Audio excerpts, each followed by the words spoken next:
সিদ্ধান্তে শেরপুর সদরকে চালাবো না। আমার চাচারা, আমার বাপ চাচারা আমাকে যেই সঠিক নির্দেশনা দিবে, আমার যদি মনে হয় নির্দেশনাটি সঠিক এবং সাধারণ জনগণের জন্য ভালো হয়, তাহলে সেটি আমি গ্রহণ করবো ইনশাআল্লাহ।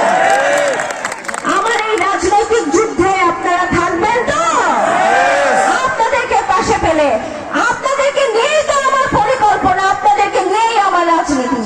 কাজেই আপনারা যেইভাবে আমাকে চালাবেন, আমি প্রিয়াঙ্কা সেইভাবেই চলবো ইনশাআল্লাহ।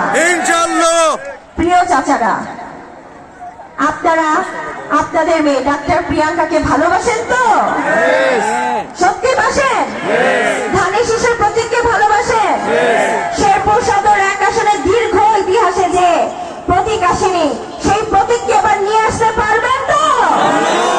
ইনশাআল্লাহ, ইনশাআল্লাহ, ইনশাআল্লাহ। আমি বক্তব্য দীর্ঘ করব না, নামাজের সময় হয়ে গেছে।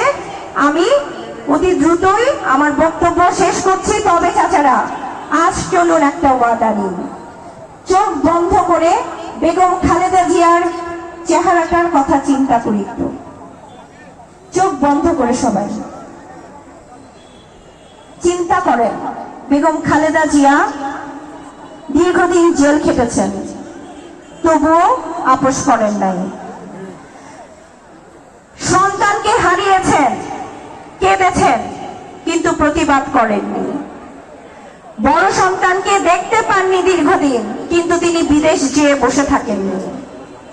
তাকে ওষুধের মাধ্যমে অসুস্থ করা হয়েছে, স্লো পয়জনিং করা হয়েছে, তবুও তিনি প্রতিবাদ করেননি। একটিবার চিন্তা করুন বেগম খালেদা জিয়ার কথা।